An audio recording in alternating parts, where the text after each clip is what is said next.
Hello friends, and welcome to our second video on Ayurveda.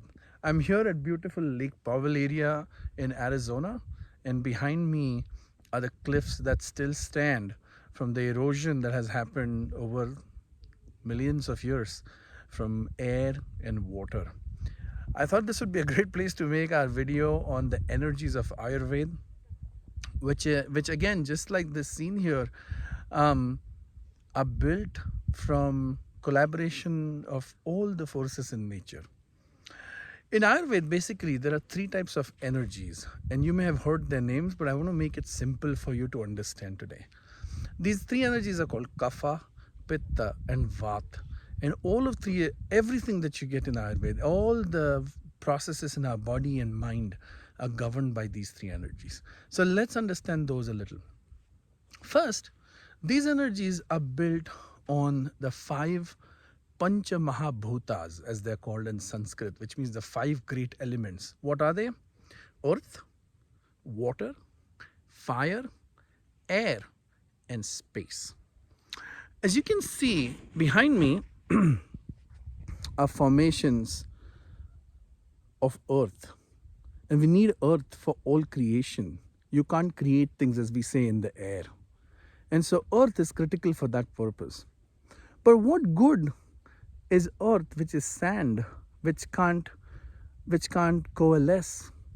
And so the kapha energy, which is the main energy of creation, whether it is creation, literal creation of our physical body, the creation of our thoughts, is earth and water. Because when you put water in earth, it becomes mud, which has coalescence, and you can build things out of things that coalesce. When we are really little, this kapha energy is actually what is the most active energy in us. And that's why our bodies grow, that's why our minds grow. And when I talk about Pitta, I'm going to come back to this a little. But that's your kapha energy. It stays with you throughout your life, but it's the main energy that's responsible for the activity of creation in our body, even as we grow. All the creation that happens in our body, the little cellular level creation, is all kapha energy.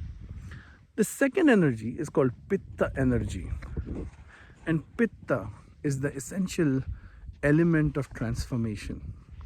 We have the mud, and maybe we've made a nice pot out of it. But what good is it if it's not hardened? And what hardens it is the fire. And so Pitta energy is all about fire, and really fire and water. Now sometimes people think, oh, wait a second, how can fire and water mix together? Aren't they opposite of each other? But really, if you think about the process of cooking something, imagine if you had something extremely dry, not an ounce of liquid in it, and you throw it on fire, say for example dried leaves, it's not going to cook into a vegetable, is it? It's going to burn off. But on the other hand, think about green leaves. You can cook them, beautiful, because they have water element in it. So Pitta energy is fire and water, and it is all about transformation. It drives all kinds of transformation, it drives transformational thoughts. It brings about energy and determination because it's driven by fire. And in terms of our age, it's usually between the age of 14 to about 60 is when we are mostly in the Pitta phase. Also, one thing I forgot to mention was that when you are in the Kapha phase, you usually notice that kids have issues that are Kapha related. In fact, the word Kaph in English comes from the Sanskrit word Kapha, and you see kids having often, Kaph issues. When the Pitta phase, a lot of people start getting digestive issues, heartburn, things like that, issues related to the fiery tendencies in the body, skin rashes. As we actually go through puberty, which is actually the transformation between Kapha and Pitta, we obviously get skin issues, which in Ayurveda are caused due to excessive Pitta in the body as you're transforming. Anyways, the last energy in Ayurveda is called Vaata, and Vaata is air and space. And as you can see behind me, what was created by earth is eventually eroded by air, right? And so Vaata is a wonderful energy. It takes us to a spirituality. It takes us away from the bondage of things that are material.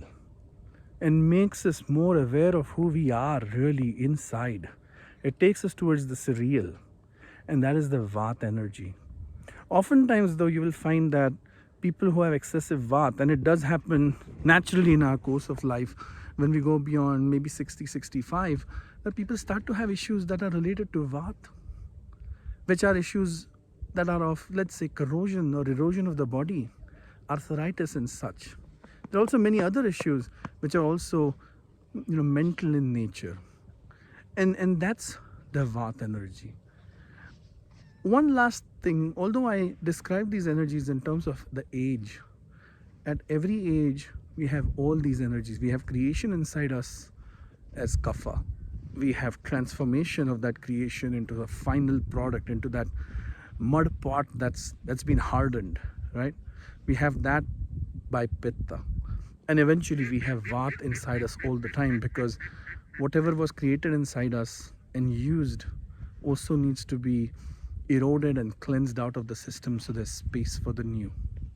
I hope you enjoyed this little chat.